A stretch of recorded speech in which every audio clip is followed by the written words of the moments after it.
everyone, and welcome to another episode of the Third Impact Anime Podcast. I am Sully, and we actually are doing a special podcast for June because if you're not aware, in America, June is LGBTQ Pride Month because this is actually the 50th anniversary of the Stonewall Uprising in 1969, and that's why we have Pride in June, but we're going to talk about that in the context of anime today, and that's why I'm talking and no one else is, because I am the group's patron queen.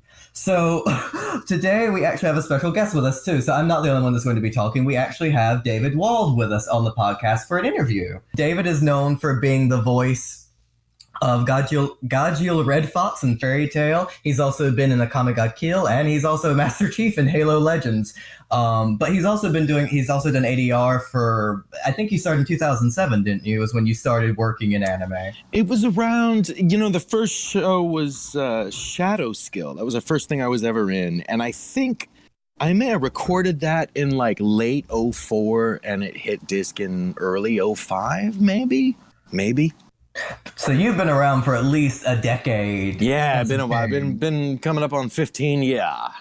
Didn't you work for ADV too? So like you were there during the big, back when, like I've had to explain to people like even slightly younger to me what ADV is. Like they'll pick up like an old DVD and they're like, what's this? And I'm like, oh God, I'm having more flashbacks.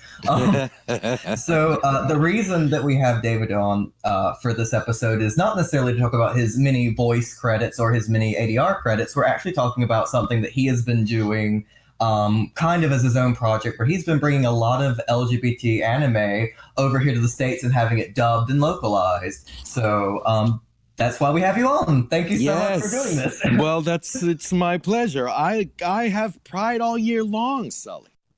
I first heard about this because another podcast that we're kind of friends with, the Awesome Cast, they interviewed Monica Rial, and I was listening to that, and then she like name dropped you in this, and I was like, well, I've been trying to do a podcast about Pride in the anime community, and I can't get anyone to answer my email, so okay, let me try this guy. And I've actually been asking people who are not as famous, so I shot for the stars this time. Well, that's very generous of you to say. Yeah, I'm happy to talk about this stuff. It's something I've been trying to get off the ground really for several years. I did a lot of beating on a lot of doors. And finally, How did they get started? So, like, where does this begin? Well, I'll tell you. And, bear in mind as we begin this interview that brevity is not my gift. So you'll have no problem getting me to talk. Anyway, I'll try to give you the short version if there is one. So when I started working in anime, and as I said, like it was around 04, 05, it was John Swayze, director John Swayze, and actor, you probably know from a million things. He's been around forever. But he came and saw me. I was living in Houston at the time, and he came and saw a play that I was doing in Houston at Stages Repertory Theater. It was called Silence. It was a very cool play. And he had a very good friend of his who was in that play. He came to see it and saw me in it and asked me afterward if I'd ever thought about doing voice work. And I said only about every day of my life. It's what I always wanted to do. And he started bringing me in for like, Soldier 47A kind of stuff in as I said, Shadow Skill was the title we were working on, and anyway, that was that's more preface than you needed. But the suffice to say that when I started working in anime, I didn't really know anime.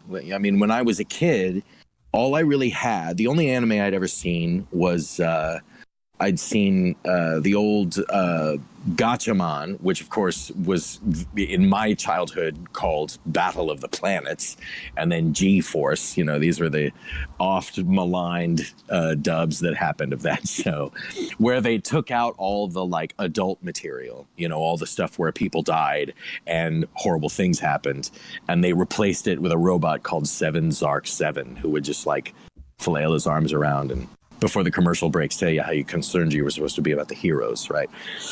So I didn't know a lot about anime. And when I started working in it, I didn't really know the idiom. I was just doing, being an actor, doing my actor thing, trying to embrace these roles and kind of learning as I went. So all of that was a really long way to say that I had no idea when I started working in this field how much queer representation there was already. It's everywhere. It's always been everywhere. You've seen gay, lesbian, trans characters all throughout anime. Now, and given they're not, they often, particularly in the elder days, they weren't treated so great. They weren't necessarily positive representations in a lot of cases, but in many they were. And the same is still true today. So that was all a really long way of saying I had no idea how much queer representation there was in anime. And it really wasn't until I played Bulat in Akame Gajeel where I realized that this was a thing. Bulat was the first character I had ever encountered really in anything I'd ever done or seen. Film, television, theater. Well, theater's kind of a different animal, but I had never seen a character who was gay, and it was canon, and it was mentioned, and then it wasn't his only contribution to the narrative. I had never seen that before. Usually a gay character's job in any given narrative, particularly a Western narrative, is just to be the gay one. And that's really that's that's kind of the extent we got in narrative, particularly in something like animated stuff or television episodic stuff. Usually the gay character was there to just be the gay character somehow or another. Meanwhile, you had Bulat, who was, awesome, a teacher, a mentor, a brunette, very tall, awesome hair. Oh, and also, by the way, gay. And that just blew me away. And I started looking around. I was relaying my surprise to people, to my friends and peers, at how shocked I was that this character existed. And they were like, come on, dude, anime has this stuff all over the place. And so I started looking around. And I started to see that there were shows a lot like Akame Gajeel that had queer characters in them that were just characters and had other things to contribute. And of course, I quickly found yaoi and yuri and shonenai and shoujoi. I'd always been aware of this stuff in the abstract. I'd heard reports and seen minimal examples of the really hardcore stuff. So I thought when people were talking about yaoi or yuri, it was all really hardcore, like a hentai, gay version of hentai. I had no idea how deep and how rich that medium got. And I started looking around. I started watching titles, sort of going through and doing a sampling of shows that I'd read were the most, revered or mentioned when people discussed these subgenres. And after, because a couple of days straight, just like me going through all the resources I could find and watching examples of all the yaoi and yuri, shonenai, shoujoi that I could find. And somewhere in that early stretch, I found Love Stage. And in most of the cases of these shows that I was looking at, I'd watch, a couple of episodes, handful of episodes, just to kind of get a feel for it and give it a little assessment and figure out what, how it looked, what the deal was. But when I started watching Love Stage, I remember it was late at night when I happened upon it. And I watched all 10 episodes and the OVA, in one sitting. The sun was coming up when I was finishing this show.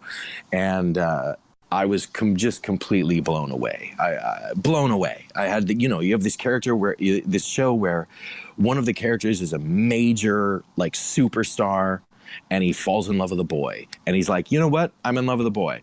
Okay. After a couple of episodes, they didn't dedicate the whole show to him oh, I can't possibly feel this way. How could I, he just kind of ran toward it. I'm speaking of Ryoma, of course. And that blew me away because that's that's like, he was this super famous star and sort of equivalent of like, Leonardo DiCaprio around Titanic, just like at the height of his celebrity, and suddenly in love with a boy. And after a couple of episodes, like completely cool with it. You had this other boy, Izumi, the youngest son of a world famous, entertainer family. And again, in his case, not living in the public eye like Ryoma is, but again, like kind of figures out. He takes a little longer. Izumi's a little slower than Ryoma is, as those of us who've seen it know. But again, he comes from a family that lives a very public life, is in the public eye constantly, and nobody seems to make any effort to dissuade him from being in love with Ryoma. So I was blown away by all that. I was very charmed by the characters themselves. I knew before the first episode was over that I had to do this show. This show had to happen, and I had to do it. Interestingly, I watched the whole thing before I went and looked it up and found that the license in the U.S. was already owned by Sentai Filmworks, a company with which I was well established at that point. So I was like, come on, Sentai owns this license? So I started beating down doors just to get Love Stage done. And my mission at the time was, at the time I'd never directed anything, and I was just an actor. I had no intention of getting involved in writing and directing this stuff. But so that first wave of interest from me, those first meetings I was having, was essentially just trying to convince someone at Sentai that they've got a gold mine in this show and that they should dub it and they should get their people to write a script and direct it. And maybe I'd be in it and maybe I wouldn't. I didn't care as long as the show got done. I was like, you've got a gold mine here. Because my whole contention at the time was, I think, as I said, this stuff has been around forever. And, pretty much as long as anime has been around, there's been queer representation in it. And, pardon me. And we don't see a lot of that in Western anime and, or in Western media. Meanwhile, in the United States, I'd estimate it's somewhere around maybe 1% of the entire U.S. population regularly consumes anime, right? Meanwhile, if you include all the letters in the alphabet and all the colors on the rainbow, you're talking about 15 to 20% of the population that ascribes to one color or another on the rainbow flag.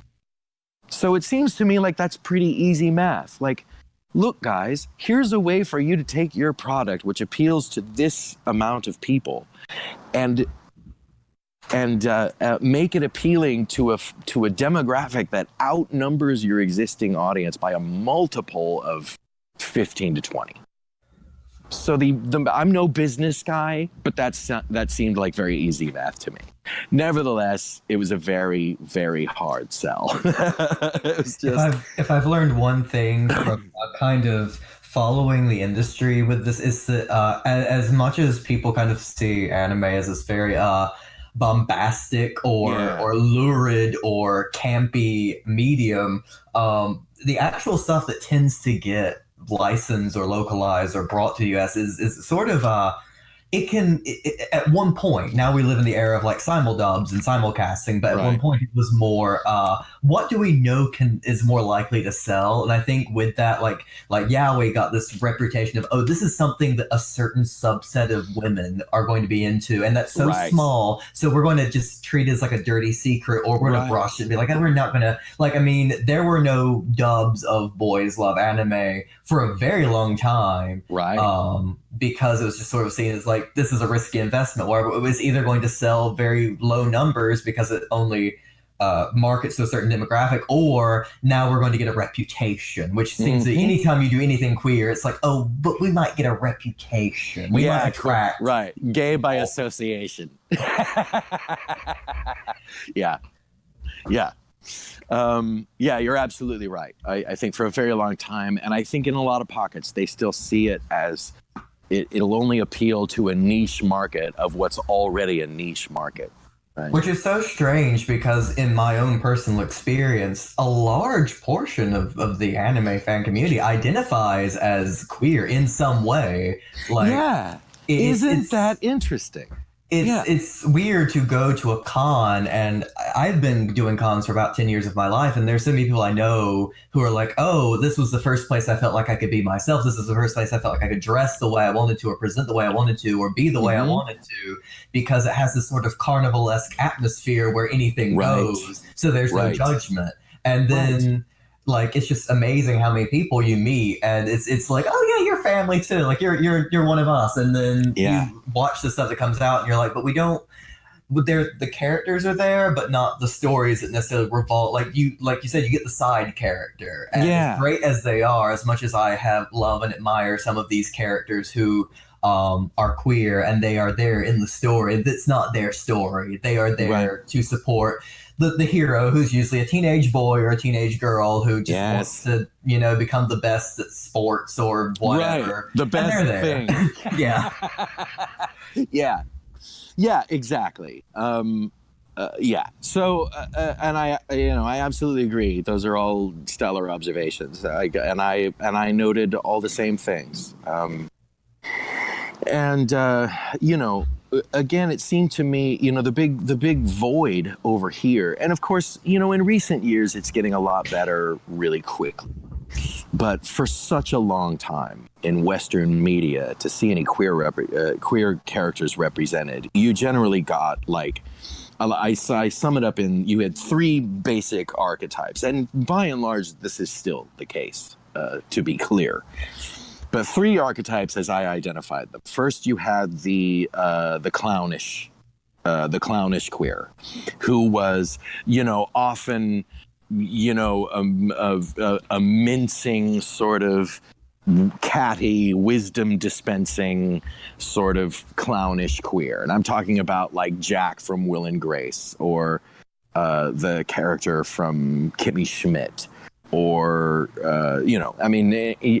like 90% of everything fell under that window. You had a gay character who was there to be essentially comic relief, or to be sort of a wise but jaded shoulder to cry on for our hero or heroine, which is very limited and gives you, of course, a very clownish and ridiculous portrayal of gay people generally, and all based on stereotypes. So not very strong in representation. The second archetype was the martyr.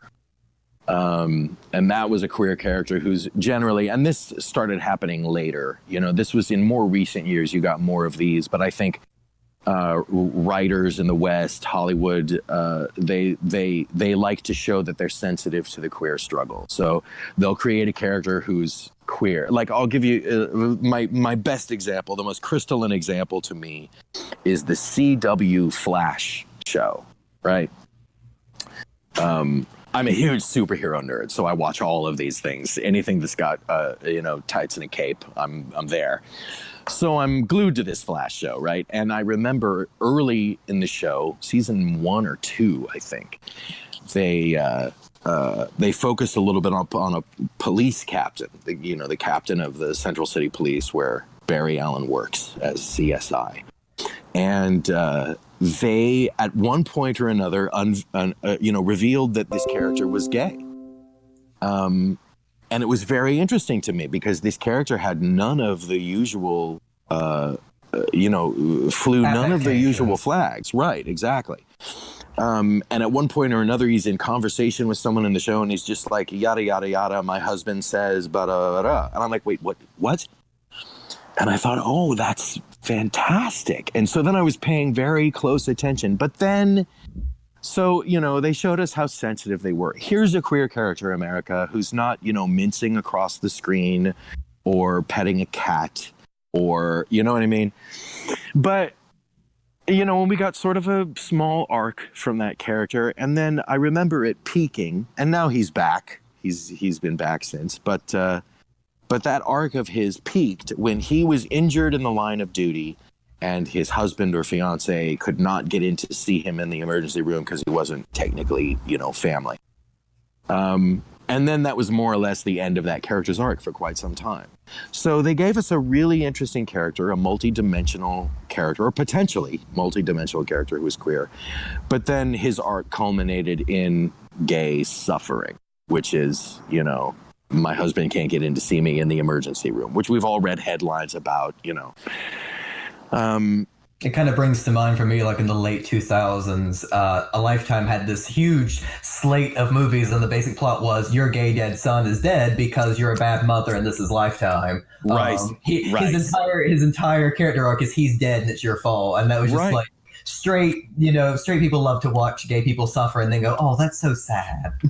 Yeah, we feel for their struggle. And I think, a certain amount of that, because, let's be honest. I mean, in entertainment, they say if 10 to 15%, there's really no actuality to these numbers. No one really knows. This is an impossible thing to measure who's gay and who's not. Who's going to answer that questionnaire, first of all? And second of all, I've never seen the question, so I don't know. But if they say 10 to 15% of the population at large, then in the entertainment industry, those numbers are a bit skewed. You know what I mean? Like, there are a lot more queer people in the entertainment industry. So I have a feeling that some of that came from actually gay writers who were sort of trying to paint a picture of, give us some sort of accurate archetype of what suffering is like for queer people. But then what happened was Hollywood got real hot about that.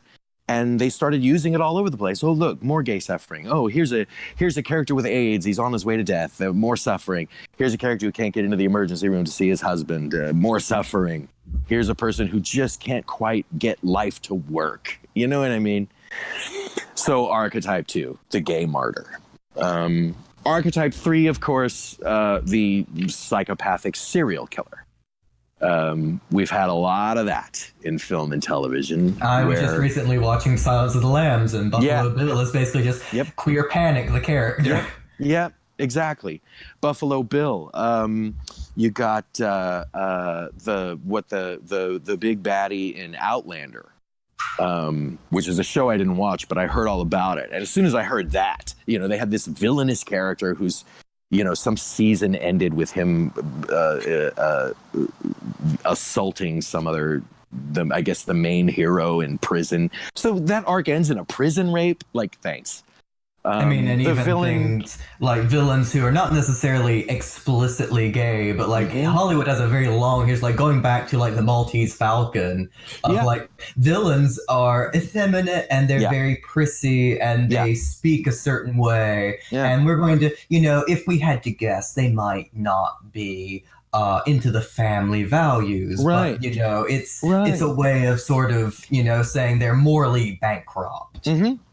Yeah, Javier Bardem in the Bond movie. What was it? I think Quantum of Solace, I think, was where Javier Bardem was the villain. And of course, gay. And that was a thing. And it was like, we got to do better than this. I remember I reached a point of utter rage about it. Because again, superhero addict. So yes, I was watching Gotham. And in Gotham, they gave us, at the point at which I stopped watching it, they had given us 3 queer characters.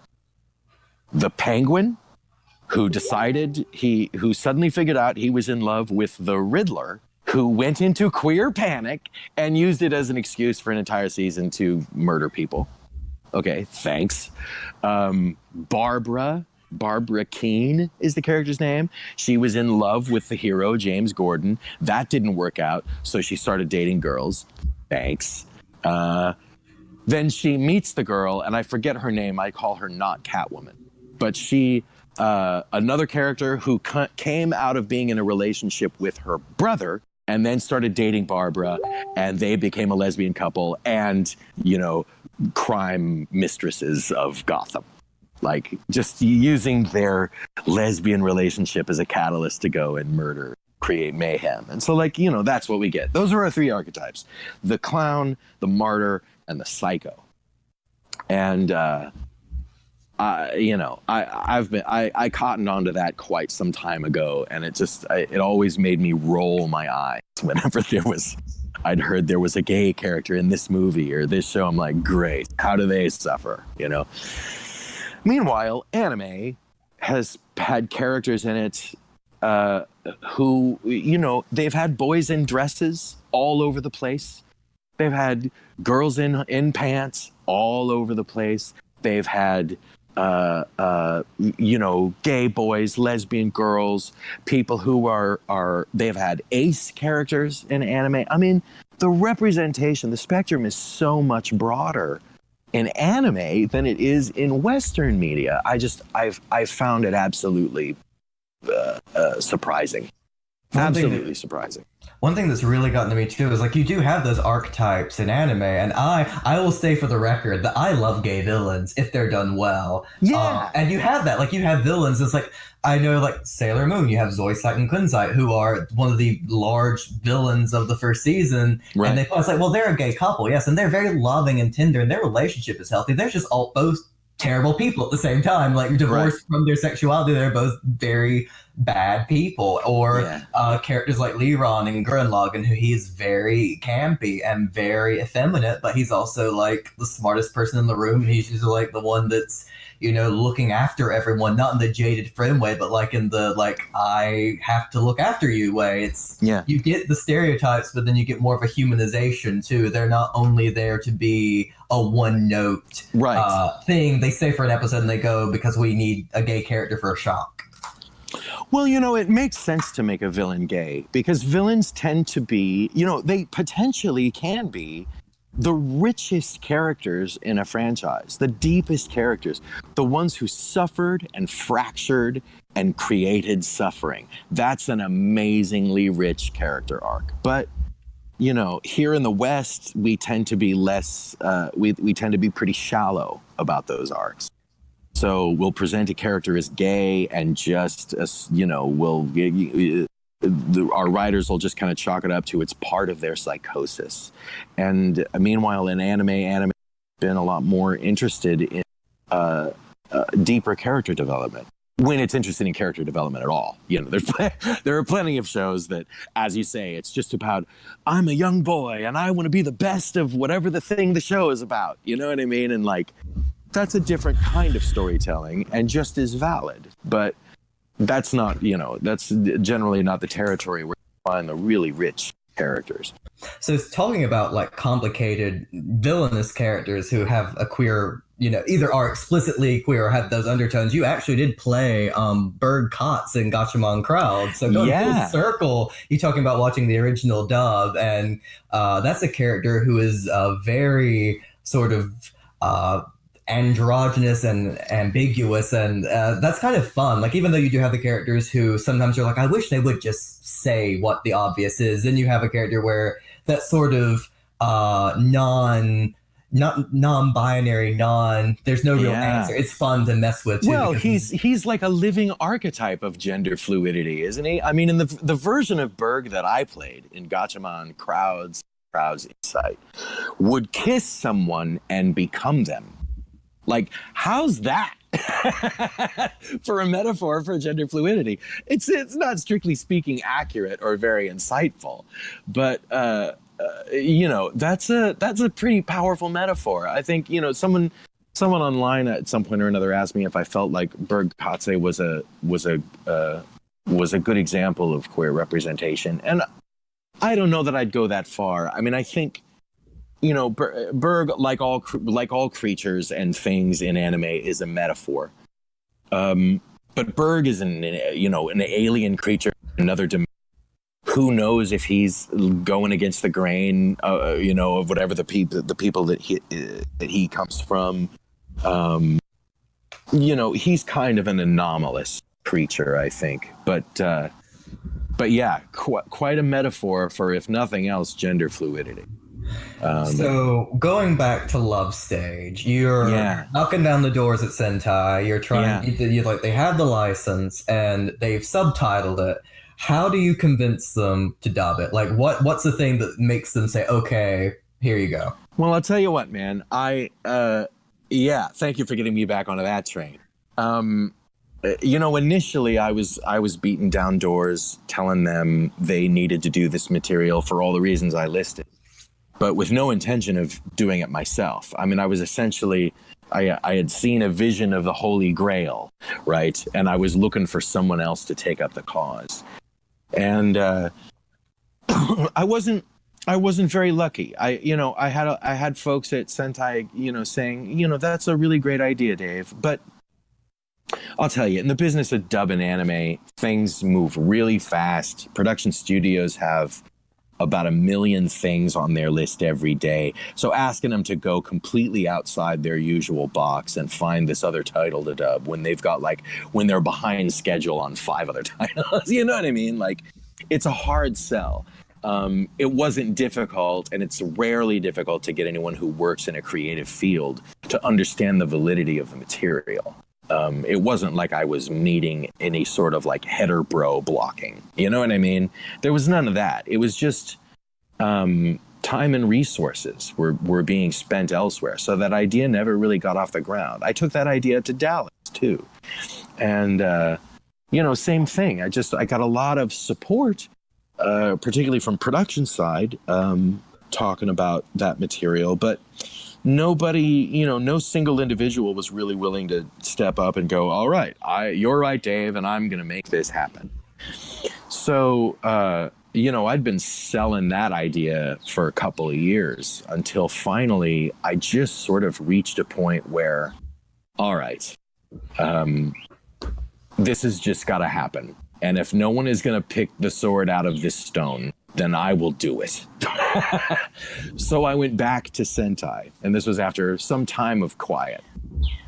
Went back to Sentai, spoke with Joey Gubo, the director of production there. And I was it was a Hail Mary pass. I'd prepared my whole speech. It was just going to be we've got to do this now, pull no punches sort of situation. And Joey was not the person that I had talked to at Sentai before about this. So this was the first time Joey and I were having this conversation. And I got through maybe a minute of my diatribe. And Joey was like, you know what? I hear you. Hold on one second. And he went to the CEO of the company, who happened to be in the office that day, and came back a couple of minutes later with a green light. He was like, we're doing it. And the difference was that what I was selling him then was, let me do this. I'll write it. I'll direct it. I'll make it happen. You guys have nothing to lose. They'd already licensed the show. It was not an expensive license. They'd already released it on disc with a sub, and it had already run its sales course. So if, less what we were going to spend on production, any dime that show made was going to be icing on the cake. So they had very little to lose. And they said, okay, Dave, we're going to do this. This is going to be your baby. Show us what you got. So I was not ready for a yes. I was like, yes? Really? Are you kidding? Is this really happening? I had virtually no expectation that it was going to finally land after about 2-3 years at that point of but land it did. And so off we went, and I would spend the next several months writing the script. I'm a very slow script writer, which is why I don't do more of that.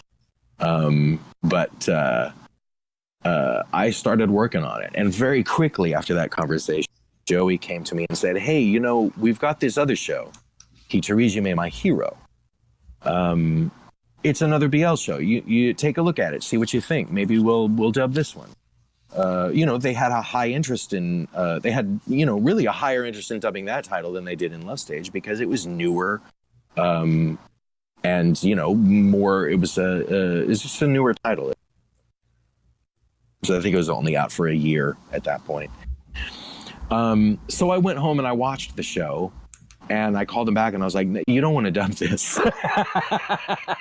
This is not a good idea. You've got a teacher in love with a student. I think the show handles it very well, but and very sensitively and very intelligently. But it's a hot point. That's triggerable territory for us over here. This right toward the beginning of like the whole Me Too movement and, you know, the Harvey Weinstein stuff and the Kevin Spacey stuff. And I was just like, this is a little too hot. And they were like, really? Really? You think? And they hit me up about that a few more times. Like, have you thought about that? Or like, have you changed your mind? And I was just like, and I really did. I mean, make no mistake, I loved Hitorijime, My Hero, the first time I watched it. But I just thought, you know, my desire to stand before my tribe and say, hello, brothers and sisters, I am here to sing you a song of yourselves in anime. Now here's one about a teacher in love with his student. You know what I mean? I felt like that was going to be a mistake. But that's because I was stuck thinking on the grander scale, the idea of pushing the material to new viewership. Hitorijime, My Hero, among those who already loved yaoi and shonen ai, was a celebrated title for good reason. It's a really well-rendered show. And again, it's a very hot point, a teacher in love with a student, but you know, when you kind of filter it through the cultural differences of that experience in Japan than here, you know, it makes more sense when you're watching a Japanese text, I suppose. Still triggerable territory. And the thing that eventually pushed me over the fence for Hitorijime made me think, oh, now I have to do this show, was in the midst of all this consideration, the film Call Me By Your Name came out. Did you see this one, Sully? I actually have not, because I love movies. That make no mistake, I frequently will cite very obscure films. I actually do a panel on like Japanese film, but I don't go to the movies very often. Because I did not have a car in college, and so my way of watching movies, it'll come out like on home release in 3 months, and then I'll get around to it. Right. Yes, I understand. I'm roughly the same. But let me tell you something. Put that on your list. This is a completely free commercial for that film, but it's breathtaking. I will also say that when it came out, I saw all of the like hot takes, and I'm like, I'm not willing to get in this argument today. You guys can like hash it out amongst yourselves, and I'll wait till the academics, get into it. Yeah. I didn't pay attention to any of that. As it was a fairly new film. It opened very recently when I saw it. Again, I used to be an avid moviegoer, but these days I don't go to movie theaters as often because I find them very, very annoying and too expensive to be that annoying. So like you, I tend to wait for home release. But that one, my friend Caitlin and I had to see. So we went and saw that film, and I was absolutely blown away by it. And interestingly, it's something of a similar situation. Not a teacher and a student, but you've got this boy played by Timothée Chalamet, who's 17. They live in Italy, so that's not a big deal over there. And a grad student who's there working with the boy's father, who is a college professor. And the grad student's supposed to be, I think, like mid-20s, I think. So that's a very similar age difference that as the difference between Kosuke and Masahiro, Hitorijime Hero. And very quickly, any age discrepancy between those two characters, any station discrepancy between those characters took an immediate backseat to the emotional things that were in their way, the actual story. So having seen that film and having seen how well they navigated that material and the absolutely breathtaking love story that resulted from it, I thought, if we can strike a bell like that with Hitorijime, My Hero, then at least we can put out a show that's more or less above reproach, So I went back to Joey and said, yes, let's absolutely do this. In fact, let me co-write it. So when you talk about, I'm sorry. No, what were you going to ask? Go ahead. I'll talk forever. When you talk about like how some of these BL titles have, let's say sort of hot points to them, I think you talking about trying to present this to a wider queer audience, not necessarily an anime watching audience. There's so many like articles and sort of dismissals of shonenai and shoujoai, and I do not want to say for anyone listening at home that I do not have qualms with the genre. I could sit all day and say there's some stuff I think is not great, but at the same time, I also have to say that the women who sort of founded what we consider modern BL were also reading Jean Genet. Yeah. And, they were very highly educated women. They were, using it as sort of a catalyst to use, sequential art to talk about social issues. They had interracial gay romances in their comics. So, and at the same time, I know a frequent thing, especially like if you read like a gay news site or something that's more geared towards just a general LGBTQ audience, it'll say like, oh well, yaoi or yuri is heterosexist because there's a masculine partner and a feminine partner, or it's a voyeuristic look into gay life. And I will say that can be there, but at the same time, it's like I know gay couples who there is a more masculine and more feminine, and then there are couples who are not. It's like you can't. It's so hard to say there's a right or wrong experience there necessarily. And so my thing is, I was like, there is some yaoi that I think, is beautifully written, or it captures feelings. For me, it was sort of the gateway into sort of navigating romantic feelings, because when you're young and you're like a teenager in high school and you're dealing with the fact you're like boys, well, your options are like hardcore erotica that like is thrust upon you very quickly and it's very uncomfortable, or things like yaoi, which there is some stuff I'm like, oh, that someone drew that, someone sat down with their own god-given hands and drew that. And then there's a lot of it that's like, oh, these are two boys who there might be a sex thing, and or there might be something where there's more of a, maybe not sex, but more of an erotic component, but the main storyline is still realistic, or oh, these are people navigating hormones and feelings,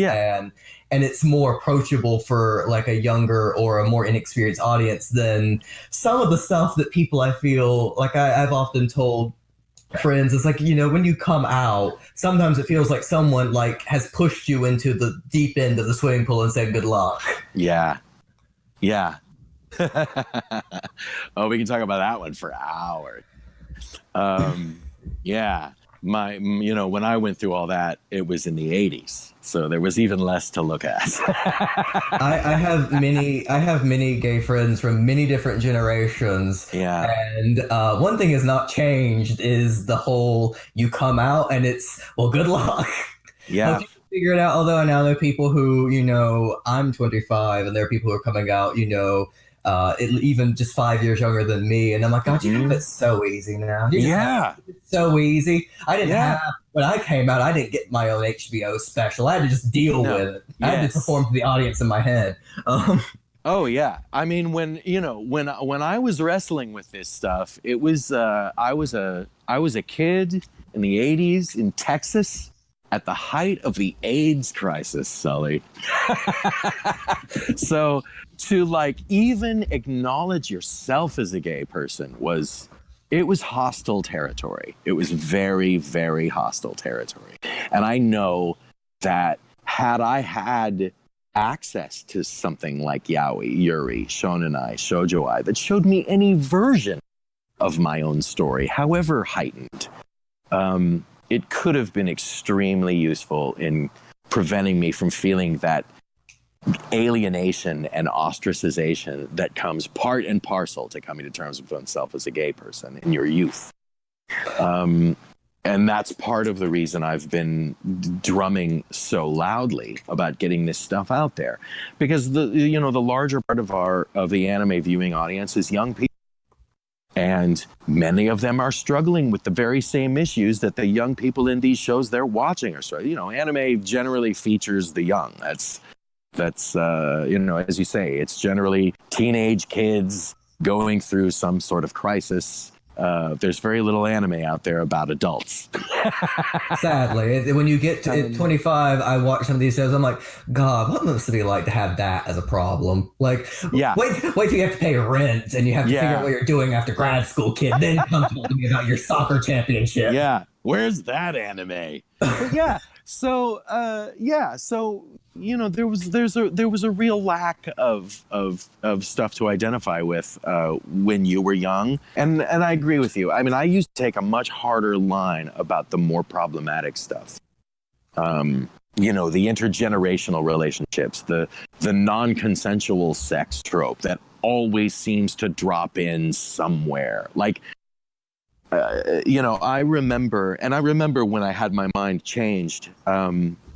Because I played the character Ren in a show, in the anime adaptation of Dramatical Murder. Anybody remember this one? I do, unfortunately. Yeah. And I had all kinds of feelings about that. I remember it was Chris Ayres, a dear friend, Chris Ayres, who directed that show. And he told me about it. He was talking to me. He called me about it and was telling me about the show and telling me about how there are all sorts of like queer subplots. There are gay characters that are. I thought, this is fantastic. This is great. And we recorded the thing. And I was Ren the dog. So, and generally the way we record anime is we go through our scenes, right? Like, I'm not watching the whole episode when I record. We're generally going where my character and recording those passages. So there was a lot of the queer subplots and whatnot that I was not aware of that show. I became highly aware of them when we got to the OVA, which features all the bad from the game, which are essentially all some different version of a prison rape, right? And I'm like, really? This is where we're going to end this story? This is what we get? Where's the good endings, OVA? You know what I mean? I remember a very good friend of mine back when the game came out, and like the game where you had to like download a fan translation. She's like, "Oh yeah, give it a shot." And I played 2 minutes, and I was like, "Oh, he's just walking down the street." And, whoa, Nelly, what happened? Yeah. And yeah, there is stuff like that. I mean, you talk about the subplots, even anime that's not specifically got a queer character or does not have a queer subplot.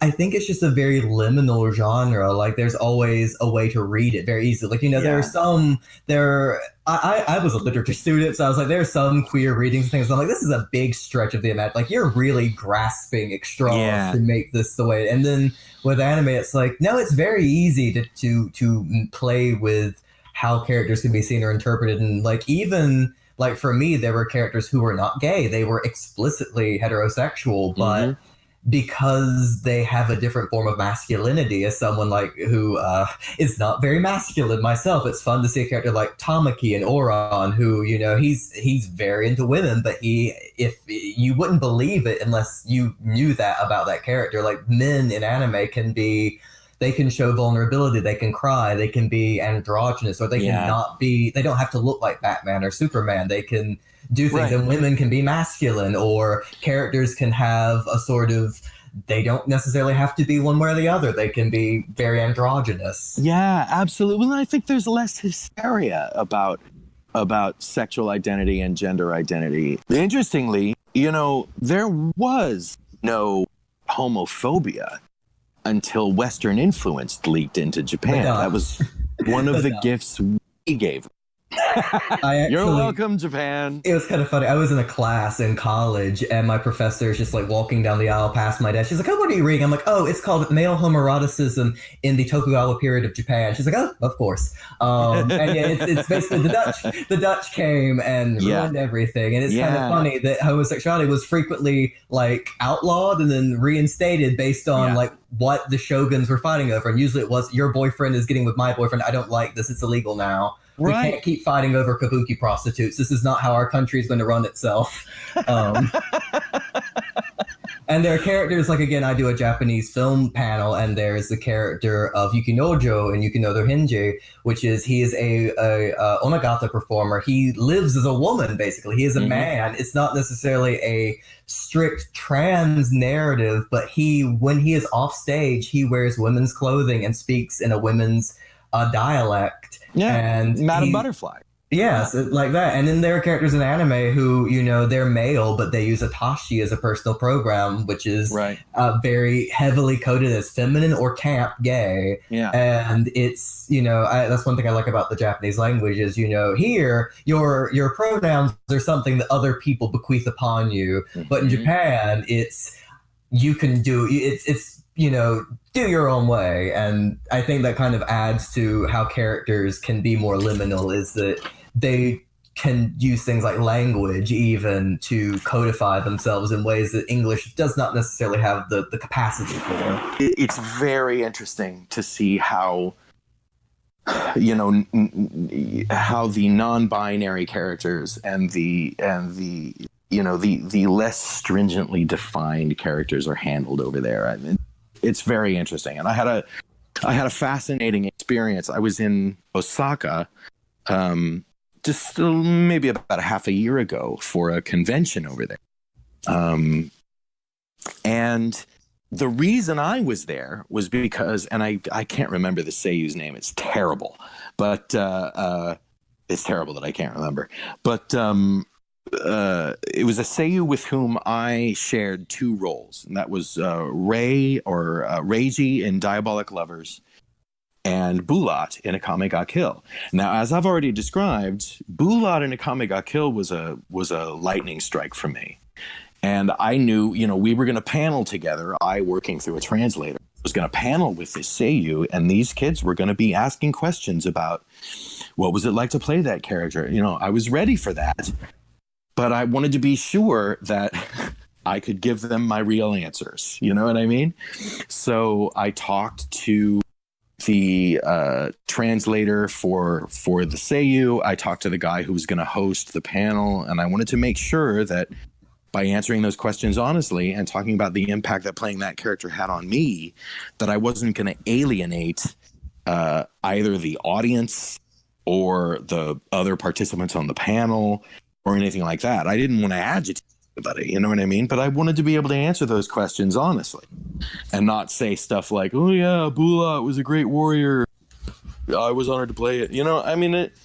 True, but there was more to talk about there, You wanted to give more than the sort of the crib notes actor. I'm just doing this for you wanted to do some dramaturgy. Yeah. And I really felt strongly about that. And I was nervous because I was under the impression, never having been to Japan before and not really knowing very much about Japan, that it was a much more vilified thing. Like, just even talking about sexuality at all was just verboten, and this was a polite nation and they didn't want to hear about things like, there were all kinds of reasons I was nervous about alienating. So turns out that was all ridiculous, and it's like it's at least as easy to talk about in Japan as it is. And in fact, their hang-ups are different hang-ups. So it's actually way easier, And I found an interesting thing happen, Sully. When I got there on the first day, one of the very first things they had me do was go for an autograph session. And I was like, wait, really? Like, nobody here knows who I am. Like, if I went to a con in America, stand-in to, like, get the signature of, like, the German dub actor for Wonder Woman. You know what I mean? Like, how much... So, I found that curious. And yeah, I went and I sat for the autograph session, and it was not a long line. I went and did a photo shoot, and by then it had caught on that I had done a dub of Golgo 13, right? And Golgo 13 is a big deal in Japan. Or James Bond, TV shows, movies, everything. So once it got around that I was involved in that show, the line got a little longer for a photo session. And then that afternoon, on the second day, I did this. And in that panel, I talked about Bulat. I talked about what he'd led me to, the work I'd been doing in the States since then. And the audience was extremely receptive. And in fact, the next morning, I went down for an autograph session. And every one of these people who came through the line, just about every one of them, wanted to tell me how much it meant to them that I had gone up and talked about that at their panel. So it was just such an extraordinary level of support and encouragement from this nation where I was like, I don't even know if I can talk about this over here. I found it incredibly surprising. So I gained a lot more insight into into, the Japanese perspective, and I found it very enlightening and hard. But back to Dramatical Murder. So I had done that show, and as we all know, it ends in that ridiculous OVA where all the misery happens that one can imagine. And I had feelings about that. I'm not the kind of guy who's going to do a thing and then go, oh, I want to change my name. I want to take my name off it. I don't want to be involved in that. I think that's probably as close as I ever got to thinking that way. Like, just thinking that I had done a bad thing. Like, I'd put a bad thing out there, a bad bit of queer representation out there when I participated in Dramatical. So I had my own feelings about it. And I was at a convention, and I believe it might have been Con Delete in Chicago. And there was a young man out there cosplaying as Alba and attending my panel. And in my panel, I would talk about Dramatical Murder and how I felt about it.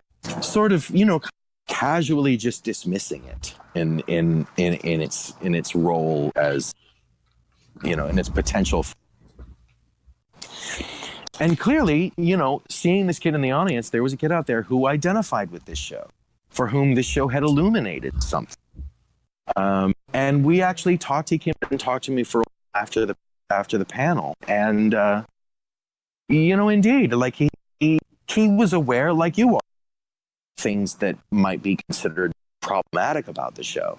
But even still, even to watch a story about a gay person's suffering, we can easily find our, because there is an element of queer experience, particularly in America, that involves a lot of suffering.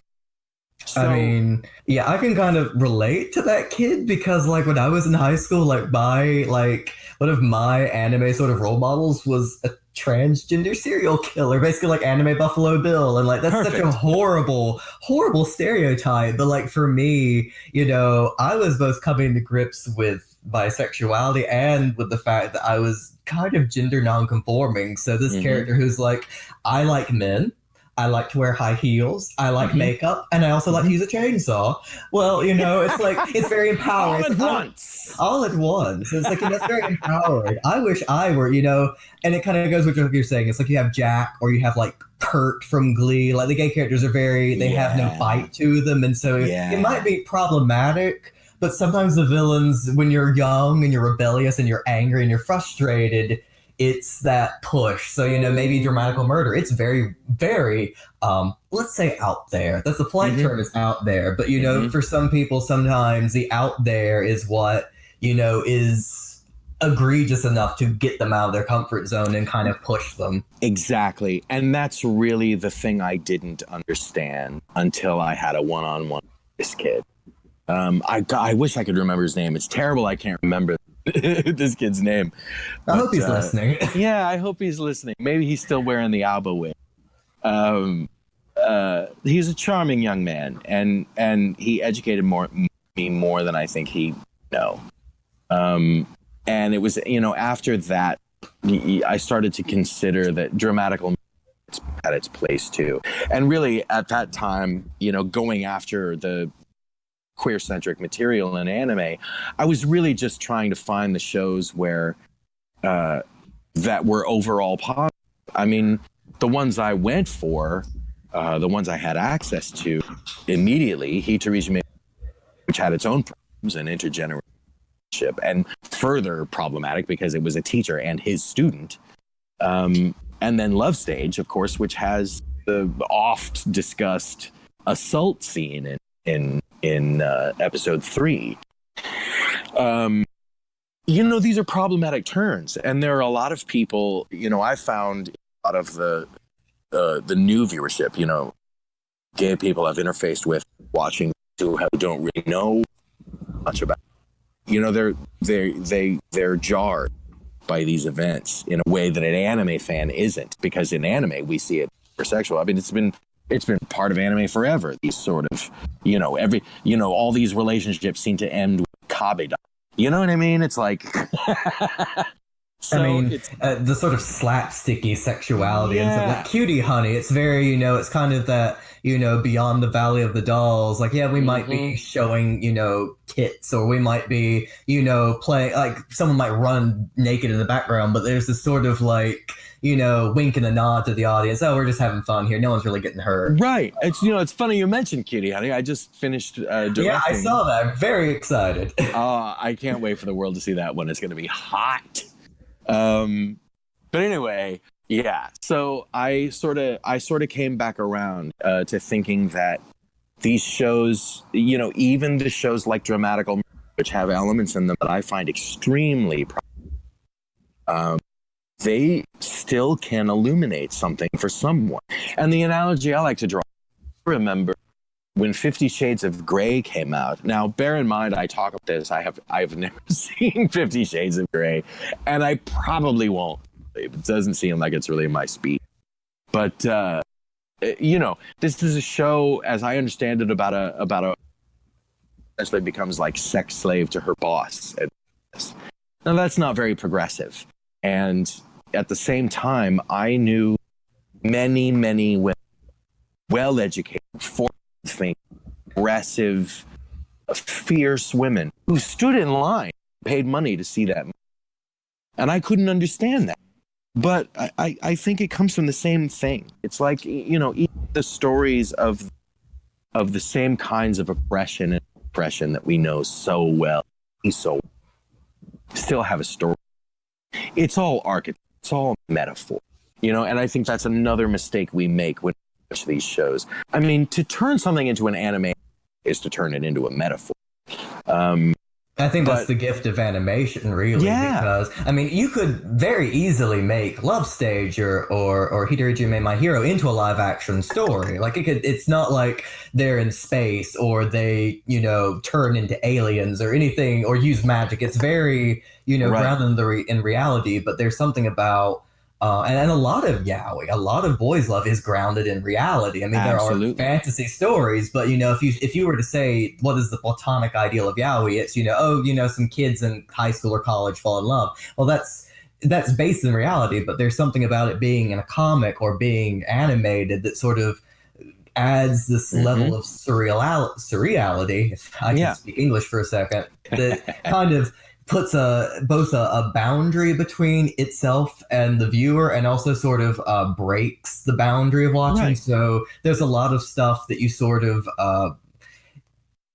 you sort of take for granted, or you accept the sort of you accept this as part of how this world that you're watching functions because it is animated, and therefore everyone in animation is beautiful with perfect clear skin and huge eyes and blue hair, and no one is ugly, no one has any problems outside of the Right. story. They are in this world is completely created for them, and there's something very freeing. I think that's why so many, people who are younger, or like if you go to an anime con, a lot of the people there, they have problems in their own life, but this is a good escape because, Yeah. the problem in this world is aliens are invading, or, something that's so fantastic that Right. they have no real emotional investment, as opposed to when you come into the real world and it's again, I have rent to pay, I have to find a job, I have Yeah. to deal with my relationship, which is not like a romance story, which has, complicated human emotions that cannot be solved in 20 minutes. I don't know what you mean. Yes. Yeah, I absolutely. And in fact, it's all abstraction. And I mean, I mean to turn a thing into an animated title is to make it an abstraction immediately, which forces everything into the right creative brain. So even to watch it, you have to watch it with a different set of lenses, and it's generally not something we think about. It's just sort of a click. It's a switch in the brain. But when you're watching something that's animated, particularly if it's not meant to be farce or satire, we're very familiar with shows like Family Guy, Big Mouth, and these are satirical animated titles, and that's generally, I mean, kids are used to the Saturday morning, the kids' cartoons. There's not a lot of, there's less metaphor in, and then within the context of a yaoi, you know, you've got your traditional events in yaoi. One of them is pardon, the instance where generally the elder and the more sullen of the characters essentially will be forcing themselves on the younger and more confused and oblivious character until the confused and oblivious character just relents. But those incidents of forced intimacy, such as specifically the in Love Stage in episode 3, Ryoma goes to Izumi's house trying to dispel himself of this, what he thinks is an illusion, love with this boy because he was a girl, and he's just going to dispel that his problem by seeing the boy naked one more time, and he forcibly strips him. It's pretty, the show kind of plays it for laughs. The show kind of tries to be cute. I think they're triggered by that sort of thing in Japan. But over here, that's tough to watch. Yeah. And if you jump ship at that point, you miss the apology sequence in episode 4, which is beautiful. Does it absolve Ryo of his behavior? Real? Yeah. But in this story, it's enough for Izumi to consider Ryoma in a different way. Meanwhile, the thing that we miss is that event itself is metaphor. And we see it commonly in these stories. And what it is a metaphor for the level of desperation you can reach after spending so long denying and repressing your feelings. Any of us who've been through the experience of coming out as a queer person know that. We know exactly how we begin to eat ourselves when we hide, And that's what that is. It's a metaphor for that. Now, it's a common metaphor. And as metaphors become common, they begin to lose their power. I think we could use some new ones in anime. And I think they're coming. Newer shows like Yuri on Ice, which had none of that. Bloom Into You, which had really none of that. Those incidents of forced intimacy or super aggressive courtship, it's a metaphor for the desperation of years of courtship. Likewise, there's often in these stories, these yaoi, these shonenai, and Yuri too, for that matter. There's often the character who's, I suppose, the uke, generally, who is completely oblivious, totally confused, has no, sort of is trying to find ways to not think of these emotions they're now, which is all metaphor for coming to terms with oneself as a queer person. I mean, I don't know what your experience is, but when I finally told I was gay, they were all like, yeah, when did you figure it? No, mine was I kind of had to figure it out for myself, and then somehow the fact that I lip synced to Dolly Parton songs as a child and could memorize Golden Girls quotes, did not hit anyone but my grandma, and that she had to sit my mother down and be like, "This is something you should have figured out when he was 5." But when you talk about stuff that's coming out that's better in terms of representation, Japan's kind of going through a moment right now from what I've seen. There's a show that I'm really into. It's not an anime, it's a live action Japanese show called Where Is My Skirt? Or My Skirt, Where Is It? And it's about this teacher. He is gay. He identifies as a gay man, but when he teaches in drag. He wears women's clothing. And he's played by the actor who actually just recently played Frankenfurter in the Japanese story Rocky Horror. That's how I found it. Rossum's like, oh God, Sully's talking about Rocky Horror again, and we need to cut his mic. But I follow that show everywhere. I have every cast album from every country imaginable, and I got into the Japan cast, and he apparently has a thing for playing cross-dressing characters, and he plays this teacher. And even though, as far as I've seen the show, there's not another gay character, he sort of helps all of his students come out more in a metaphorical, there's a kid who always wears a mask over, a medical mask, because he's uncomfortable with his face, and it's sort of this coming out story without there necessarily being a queer part to it. Right. expose yourself to the world. Here, let me, your cross-dressing teacher, be the liaison between this inner world that you hide in and the outside world I want you to be a part of. And I'm like, I really wish someone would license this or something, because this is a great show, but we very seldom want to look at queer narratives from other countries because America is the only country where gay people exist, and that's a scientific fact. I'm sorry, everywhere else. Yes. Well, I have to say I share your passion for. I don't have it in every language, but I will go on record as saying Richard O'Brien, genius.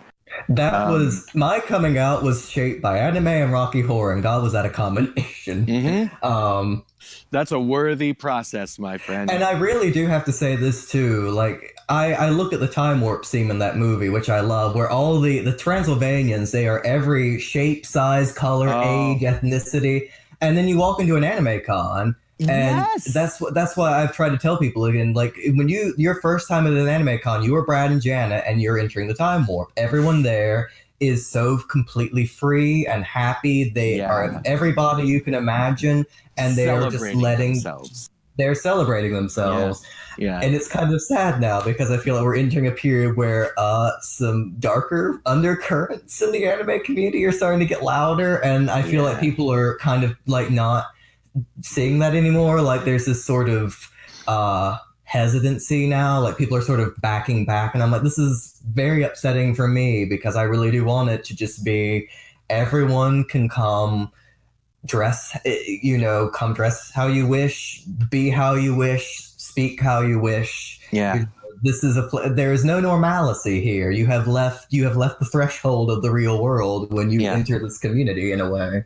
I'm always happy to be in any place which encourages you to fly your freak flag as high as possible. I love it. I'm so.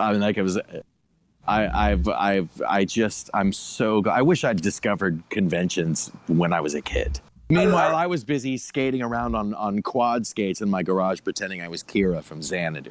So I had my own thing, You say you wish you'd gone to cons, but I have way too many stories of teenage me doing stupid things or listening to people that I should not have been listening to. Yeah. And then that's why now when I'm at cons, I'm just like, okay, I have to be the mother now. Don't do that. Do not run. Do not. Okay, please put that down. We are in public. Okay, we're in a hotel. Don't smear paint on the hotel. Yes. And so somehow I've also turned in from the like everyone party be free to let's be party and be free, but in a polite way that doesn't cause property damage. Yes. A little elegance, it's our job, Sully. This is our job. It's our job to spread these things in the world. We need men capable of doing this, because if all your men are warriors and all your women are nurturers, nothing gets done.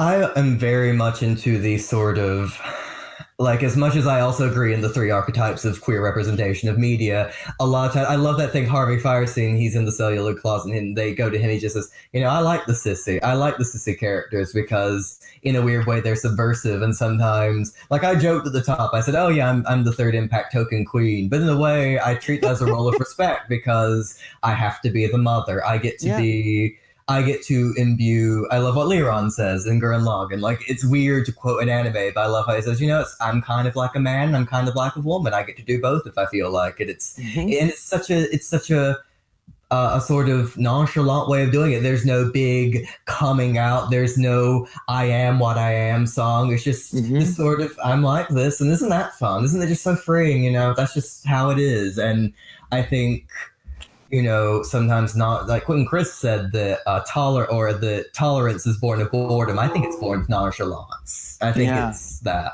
So you've mentioned Love Stage and Hitorijime, My Hero. What are you looking like? Is there anything like any LGBTQ characters or series or anything that like you're excited about, that you're looking at, that you're thinking about, that you're pushing? I can't wait to see Given. Sully, I am on fire for Given. I mean, I don't know what its trajectory is. I don't think the license is acquired over here yet. I mean, it hasn't even hit in Japan quite yet. But I mean, if that show were to end up here, and ripe for an adaptation. I'd love to be the one doing it. No guarantee that's going to happen. In any event, I'm just excited that it's coming. It sounds lovely and it looks amazing, and it's about, you know, 4 gay boys in a rock band, which is, you know, in certain respects my life story. So you know, I'm really excited for that. I'm really excited about 10 Count. There's been an announcement that 10 Count's going to hit the airwaves, and so I'm really excited to see how that goes. And I'm particularly interested because there's a lot of triggerable material in 10 Count. Again, it treads on some pretty complicated and potentially problematic ground. But I'm wondering what the new sort of tenor of yaoi and yuri that we're starting to see from Japan, how that's going to affect 10 Counts adaptation. I'm very curious to see how that's going to.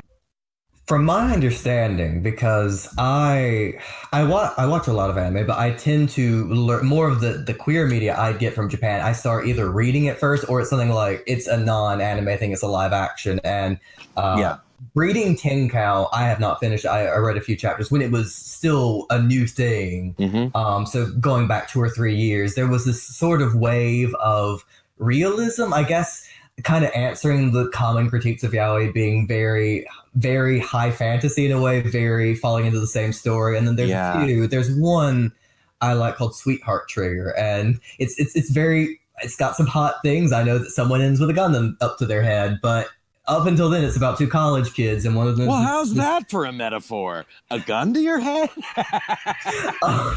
But let me tell you again about the entire decade of the 80s. But it's this college kid, and one of them is openly gay, and one of them is this guy who's experimenting, and they're in college, and they're sort of having an experimental relationship, and one of the guys like, I don't want to do this anymore, and then the gay guy listens to Lana Del Rey, and I'm like, God, this woman who wrote this must have been and like in an American college at one point, like hanging around all the gays, because God, did I not know that story happened every week of my life in college. And it's sort of becoming more realistic and more, you know, as much as we sort of complain about the problematic aspects, again, like just going over the people I've been friends with, it's like I don't know any of them that have a sort of perfect, squeaky clean. Nobody. No one does. And I'm not saying that excuses it, but at the same time, it's like I could not imagine a story that's necessarily realistic, doesn't have even the slightest hint of the salacious in there in some way, because human beings are complicated. Well, it's another thing, as I've grown fond of saying, because, you know, I mean, Hitorijime has come under a little bit of fire because of the intergeneral relationship. Love Stage has come under a little bit of fire because of the episode 3 sequence. But here's what I like to say in response. If we made shows about perfectly reasonable people who only made sensible decisions, nobody would ever watch that show. So you've got to have some conflict. You've got to have some missteps. You've got to have mistakes and bad judgment. Otherwise, you've got no story. So it's going to be there. No matter what the story is, someone's going to do something dumb or ill-advised. Otherwise, what's the point of making the story? You know, the interesting part is seeing how that narrative itself deals with. And that's my response to people who find episode 3 of Love Stage problem. Is that okay? But what you have to do after that sequence where Ryoma shows up and forcibly strips Izumi is you have to hang in there for the rest of the show. Because Ryoma will go through a process of trying to understand how wrong that behavior is, trying to make up for it, and trying to make himself a better man, to be worthy of this boy, to come from a low point like that, where you've invaded someone's house and assaulted. I mean, that's heavy. If that happened in life, there'd be prison. But to watch a show like Love Stage, which is ultimately, it's very brightly colored, charming, very innocuous. Really. To watch a show like that, deal with an event like that, to let the narrative itself take you is purely extraordinary. So I'm looking forward to seeing 10 Count navigates that territory. I also, there's another title. It's called That Blue Sky Feeling. Are you familiar with this one? I am. I love that title so very much. I am keeping a very sharp out for any notice of an anime adaptation coming that way, because that one treads territory I don't often see, even in manga. The story begins with a character who already knows he's gay, and it's known in his school, and he is ostracized. And then he meets this other boy, tries to bring him out of his shell. They become friends, and then that to me that's a very authentic tale, which I don't see this media. So, and from what I've read of the manga, it just handles it so. So I'm keeping all my digits crossed that we see an adaptation of that sometime soon. So one thing you talk about is your sort of mission has been to expose anime to a non-anime watching LGBTQ audience. Yeah. I guess my question is sort of twofold. And just in my basic research, and by research I mean I looked you up on IMDb and I looked up on your Twitter. That counts. Now that's research. That's research. You talk a lot about your rainbow tribe. Yeah. And you talked earlier about this is what you want to bring. Where does that come from? Where does this feeling of wanting to bring something to the community at large come from? And the second half of this question is, what has been the reaction? You talked about some people being hesitant, but have you had any from non-anime watching people? Have you had anything, any feedback that stuck out to you? I'll tell you first, the reason I'm doing it is because I remember too well the feeling of alienation when I was a kid struggling with my sexual identity. I remember too well feeling like I had no examples to look to, no mentors, I had no idols. I remember that too well. And the problem that leads to is the fact that if you're a young gay person, you're 30% more likely to try suicide. Every day, some kid kills themselves or tries because they think they might be gay. And that to me I can't live. I've got to do something about that. Now, I don't know what I can do. I can write strongly worded letters to my senator, or I can go out and picket in the streets. But it seems like, I happen to work in a medium that is telling their stories. And so I've put my energy to trying to find and feature these so that, as you described here, imagine being a kid feeling like you're on an island, struggling with this sense of sexual identity, and nothing really is out there or you don't have access to those pamphlets yet anyway, and you see a story, Hitorijime, My Hero, Love Stage, Free on Ice, where you've got two boys in love and figure it out. And as you said yourself, take a step back from that experience and you realize it took a team of people to write this. It took a huge team of people to animate it. It took a huge team of people to adapt it into English. Swaths of people worked on telling you this story, which is potentially a song of yourself, some version of a song of yourself. That's where I want to put, because I know if I'd seen anything as a kid, it might have brightened my life quite a bit in years where I used it.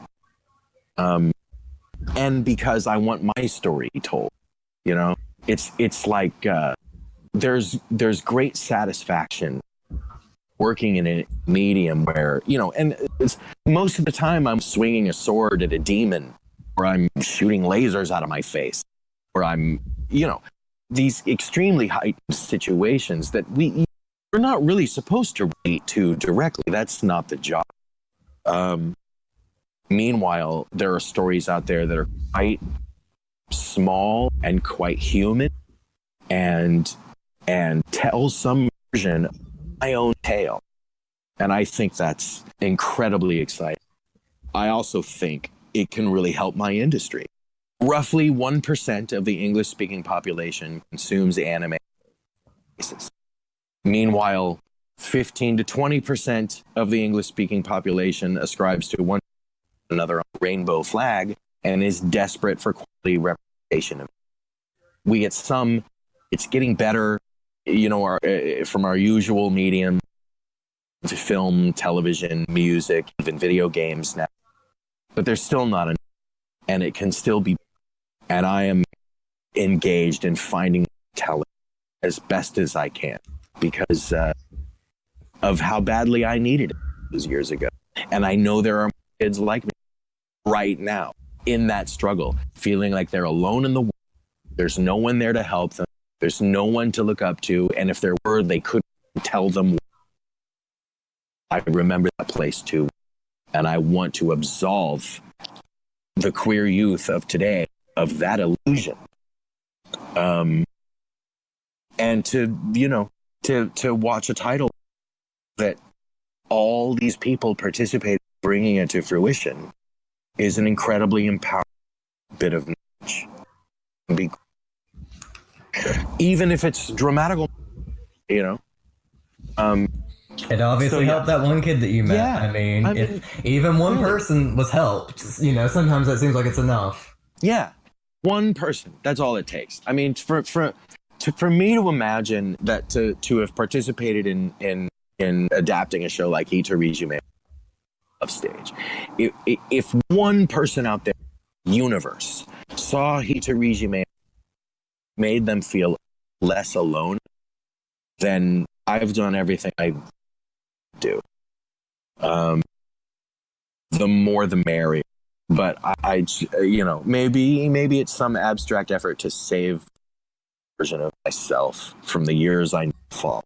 And I don't think that's necessarily an incorrect thing to do, or a bad method, I guess, because, like I said, like for me, when I was going through that awkward, like actually being a part of the actual gay community, like that was incredibly difficult for a number of reasons. And even now, I hate when people are like, I'm not one of those gays. And they're usually the ones that are like mask for mask, whatever. And I'm not like that. Right. But it's like, I have a difficult time working my way in that.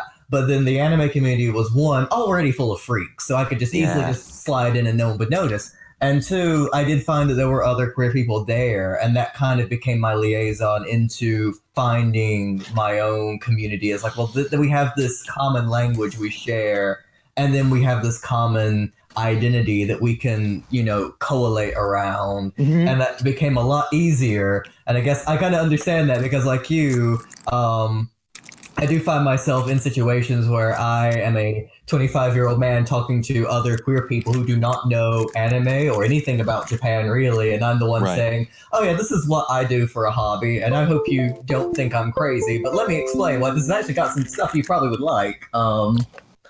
Just the number of people I know who watched Yuri on Ice that had no interest. They heard about it word of mouth and then, fell in love with it was kind of shocking to me. Right. Because there are people I would never expect to care who suddenly were watching it every week.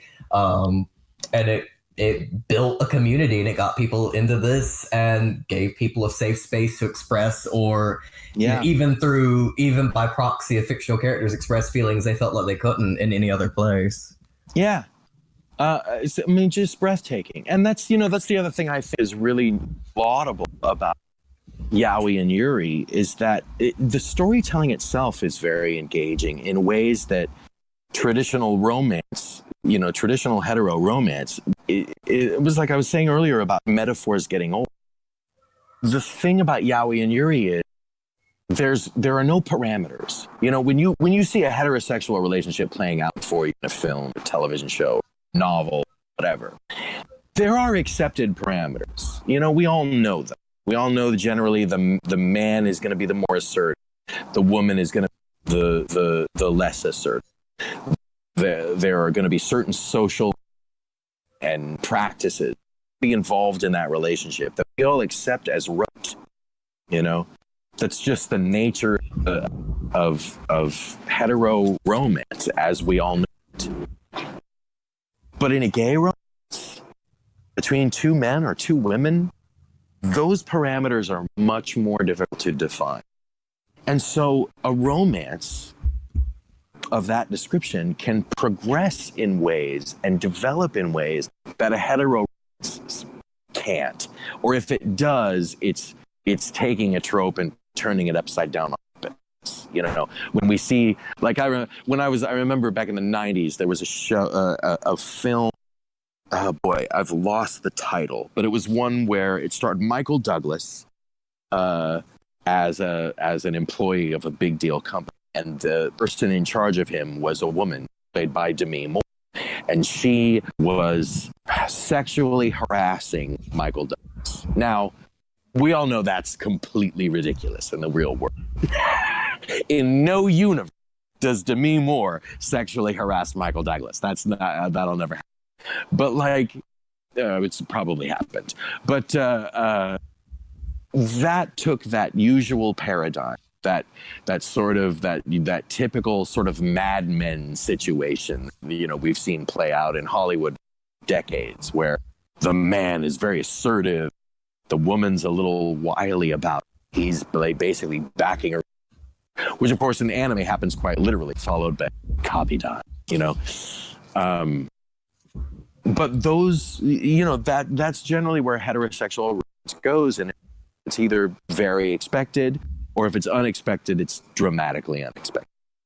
But in a queer romance, those parameters are so different, and you can play with them. And so I think those stories have potential to develop in a much more interesting than the typical heterosexual romance as fiction tends to be.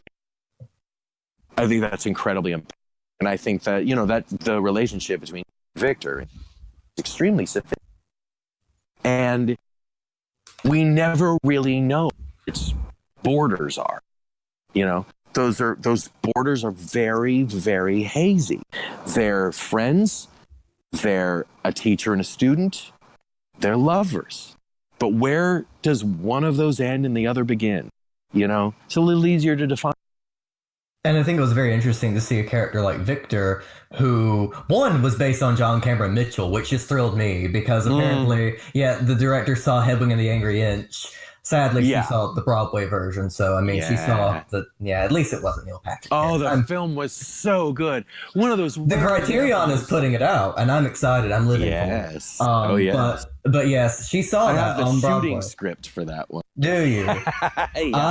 I'm hoping, because, you know, there is that pro shot of Mitchell doing it, like the original, and I'm hoping Criterion is just gonna like slide that on the disc and just hope that we don't find it, you know, because it's like in terrible quality on YouTube. But she saw that play on Broadway with John Cameron Mitchell as Hedwig, and then she saw him like out of costume, and she based Victor on him. And it's funny because in that relationship, Victor is what we would classify as the seme, but he's very artistic and sort of feminine. And, you know, because I really always get hung up when people talk about gender in gay relationships, because there's this sort of, you cannot win, because if it's two traditionally masculine presenting men, then they'll be told that they are, you know, conforming to this sort of heteronormative stereotype. But if you have a masculine man and a feminine man, then they are doing it too, because then one's the man. You can't really, it's always a catch-22. And one thing I loved about Victor and Yuri is that they remind me of couples that I am friends with, where there is no strict delineation. It's they are just together. Like, Victor is very artistic and flamboyant, but he's also apparently the dominant. I don't want to use certain words, but he's the semi partner. And then Yuri is also somewhat feminine, but he has masculine qualities too. And I was like, oh, these are two realistic characters who act like gay men I would actually, you know, and not like these very heightened sort of metaphorical allegories as human beings. Right. And I'm glad we're starting to see more of that, instead of just there has to be the man and the sort of pseudo feminine character, and we're just going to do it with that, even though I think those are valid too. I mean, I always hate when people dislike those, because I'm like, well, there are people who are like that, and they should be free to do as they want. You know, a stereotype is not necessarily a bad thing. It's when it's not done with nuance or the understanding that people come in variations. Right. Or when you get nothing but the stereotype. Or nothing but. That was always my problem with it. Because certainly, you know, I mean, I came up as a kid. I was doing theater from a very young age. So I was surrounded by theater queens. And if you know any theater queens, Sully, I do. I do. Yeah, they're a breed all unto themselves. And that was essentially the example of the game that I had. I have a very close friend who I basically said, God, if Victor Bueno was alive today, he would be your perfect stunt double. Yeah. Nice. Good for him. Yeah. So it's, you're right. I mean, I think I think the stereotype isn't necessarily a bad thing. It can come from a place of truth, really. But if it's all there is, then that's that's when we begin to decompress and see the things that these stereotypes represents, the types of humans that these stereotypes apply to. We only see them as the stereotype. And that's problematic. And that's something that we in the gay community have been battling for a very so it's nice to see relationships like Yuri. It's nice to see relationships like, even Masahiro and Kosuke in Hitorijime, my hero. Turn this, I keep stumbling. It's very difficult to say. I really want him to just call it my very own hero, but I didn't get a vote. But Masahiro turns this around on Kosuke. They do it in it's one scene. I mean, essentially, Kosuke is definitely the dominant half of that relationship. But there's this amazing Masahiro corners Kosuke, complete with Kabedan. And it's just it filled me with glee. And now to the second half of the question. Do an hour later. As far as reaction to the shows that I've seen from new viewership, it's coming slowly. It's very difficult to break anime to a new viewing audience. So that's happening slowly.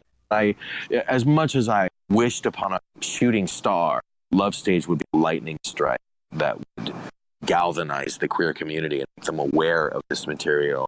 So on Pride.com, they had a little feature. It was they posted it on both their Twitter and it was just a blurb about the release of the show and a title like we need more anime like this in our lives.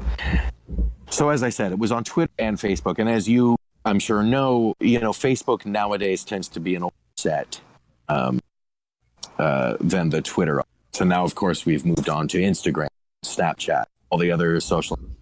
I have the Facebook and the Twitter. So Twitter being a younger audience, what I found interesting was that post on Twitter garnered a whole lot of very positive feedback. People who had seen the dub responding to it, people who were interested in it. On Facebook, again, being an older set, there were a lot of who remembered the things they knew about old anime and thought about all the problematics they'd heard about yaoi back in the days. And a lot of the dialogue seemed to be sort of bending that way on that post on Facebook. So, and largely, I think it was people who hadn't seen it who were who were posting these things, making sort of blanket judgments about anime.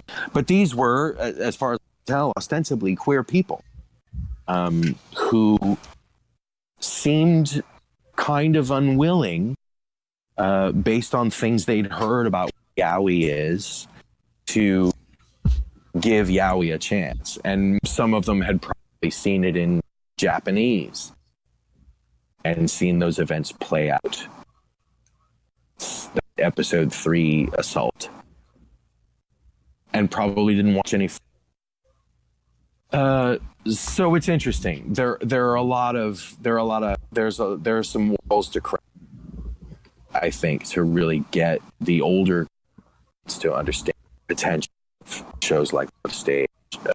And when you talk about dubs, there's so many people like, oh, I don't want to hear a dub or whatever. But I think for queer people, and I don't want to say that Japanese is somehow an unreliable language. I watch tons of movies in Japanese with subtitles all the time and tons of anime that way. But there's something very special about hearing a character speak in your language. Like for me, I have seen the subtitled version of Sailor Moon 1,000 times with Kanzai and Zoisite being a gay couple in Japanese. And of course, in the dub they did in the 90s, they turned Zoisite into a girl to make it a heterosexual relationship. Right, So when they did that dub and they did it in English, even though I have seen that couple 1,000 times in another language, something about hearing it in English was just the most, it's like, it Yeah. feels more, it's like, there's something about hearing it in your own tongue that makes it special and more connectable in some ways. Like, I don't want to make it seem like another language is that big of a barrier, but sometimes you need to hear it in your own voice in a way. And I think that's a very special thing.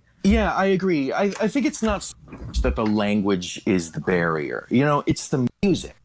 It's the music of a language. There are nuances in that language, as well as straight up cultural references that are not going to land on a Japanese audience. So the power of the dub, when we do it right, is that you're able to render these characters in English music. There's a lot of reason people, particularly if they only saw, you know, if their only reference for dubs is the stuff we were doing in the 80s and 90s. I mean, dubbing anime was a new culture back then. And you know, we weren't as good at it back then. We weren't as good as at dealing with the script. It was one of the reasons when I was a kid, I never really connected with Speed Racer. Just because I could tell that script was a translation. And that no effort really had been made to give any nuance to that language. I mean, as an ADR script writer, I have two areas of focus. And I think, you know, far and wide in the industry, when we adapt these scripts, I think we tend to mistakenly focus on one of these two areas, and that is, how do we best communicate the narrative as it is in the Japanese? And that's a worthy attempt. Someone else did write these stories. These stories belong to someone else, and we can't change them. You know, we betray the original if we change things too dramatically. But at the same time, the other concern, which I weigh as absolute, is what is the emotional response that this element of character or story was meant to get from the Japanese viewer, and how do I best approximate a similar emotional response over here? I'll give you an example. For Hitorijime, and this wasn't so much in the writing, casting, but in Hitorijime, my hero, teacher Kosuke. In the Japanese, he's voiced, I forget the seiyu's name, very nice. He sounds like a much older, actually. And in Japanese, that's a celebrated romantic archetype, the low-voiced, sort of sullen, dark, you know, assertive man. And from the Japanese crowd, it's meant to elicit sort of a swoon. Oh, he's the perfect man. And then add to that the problem, the fact that the character is teaching in a high school with high school students. So over here, when I cast that show, I wanted to make sure that I did not give Kosuke that super low, you know, sultry voice, because in and of itself, it works perfectly fine. But when I was surrounding him with high school students, one of whom he was in love with, I wanted to make sure that that character, who's only, I think, 20, sounded as close to those boys in age as he actually was. So to use that low voice, you know, to cast that character with really low resonant baritone would have been, you know, the Japanese would have celebrated that as a romantic ideal. But over here, it was separated Kosuke from those boys even more, and it would have made that bridge much more difficult to cross, getting the audience to accept the relationship between Kosuke and Masahiro. So I cast David Matrenga, who's got a beautifully sultry voice, but it's closer. You know, it's more bari tenor. than baritone basso. So Kosuke sounds a little closer to those boys than he did in the Japanese. And that's important because to have him voiced by someone like me, for example, would have made the audience separate Kosuke from those boys in ways that the Japanese audience wouldn't. It's exactly the reverse of the way they would think about it. So there are tricks you have to pull when you're adapting to English, not just in the choice, but in the approach to the overall narrative. You have to be sensitive, or at least I feel very strong that I have to be sensitive to the emotional response that bit of storytelling is meant to elicit from its original listeners, and to approximate the English listener who has very different needs, speaks a very different language, responds very differently to certain rhythms and cadences. And we've gotten better about it in dub. So there's a lot of old hate dubs that's worthwhile, because some of those old dubs are real choppy. But to be able to take these stories and adapt them into English has been immensely rewarding for me, particularly as was my, part of my contention was that when we adapt these stories, we have to adapt with a queer voice. They are telling uniquely queer stories, and someone needs to understand what those are if we're going to adapt a script into English. So I wanted to take responsibility for that myself, so that there's a uniquely queer perspective behind these adaptations. And that's something that our adaptations have that the original versions don't. So there's merit to the adaptation if it's accomplished well, which I hope we did. And I know that other anime has accomplished it very, very well. So yeah, the old sub versus dub argument, I think that's based on really old information. I once tried to explain subs versus dubs by injecting Darodon into the conversation, and the looks I got were not worth the attempt to entrance. Let's talk about the breakdown of language as we go to the famous French philosophy. So, David, we have trying to teach otaku is one of those the blind leading the blind moments. Indeed. In the land of the blind, a one-eyed man is king. David, we have had you for over 2 hours, and when we contacted you, I was like, this will take an hour and a half tops. No, it's been great. It has been a treat having you. It is nice to see someone who is doing this kind of community and trying to get these narratives out and make them accessible to a wide variety of audiences, be it people who are already fans or people who this might be something that helps them. So you were the perfect guest we could have had for our Pride Month podcast, because otherwise it would have been me talking to myself, and we haven't that. So if people want to find you and support your work, where can they do that? I'm out there on the, as mentioned, I'm on the Facebook and the Twitter. It's just me, David Wald, on Facebook, and Twitter, I think it's David Wald VA. David Wald _VA.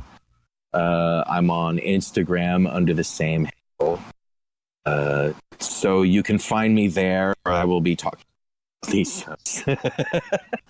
Love Stage, and Hitorijime My Hero, and Bloom Into You are available to stream on High Dive. You've just finished directing the Cutie Honey dub too. Yes, so Cutie Honey is coming. We're very excited about that. I know that at least I am. And then yes, there'll be another queer title. I can't tell you anything about that yet, but we got another one cooked. So we do have a lot from you to look forward to coming out, and I'm sure the successes you've had with these shows so far, you're probably going to have more, and I'm looking forward to that. I'm from your mouth to God's ears, Sully. I don't know if it's going to go in that direction, but we'll see. So thank you so much, David, for being on the podcast with us. And if you want to find me on Twitter, you can find me at Calvacun. That is, I have to spell it because I chose a stupid name, at CALVA_KUN. Austin has been sitting in on this, being our tech guy, so I'll promote him just because he's been so nice to us. He is at BebopShock on Twitter, and you can also find us at thirdimpactanime.com. And our Twitter for that is TI_anime on Twitter. So, David, again, from all of us here at Third Impact, thank you so much for being on the podcast. And I hope everyone has a happy Pride Month, or what's left of it by the time this comes out. Yes, thank you, Sully. And thank you, Austin, the silent but formidable force. It's been a joy, and thank you for your interest in this stuff, and thank you for doing a special Pride podcast. Happy Pride Month. Happy Pride Month to all. Fly your rainbow freak flag high. That's really hard to say. Fly your rainbow freak flag high.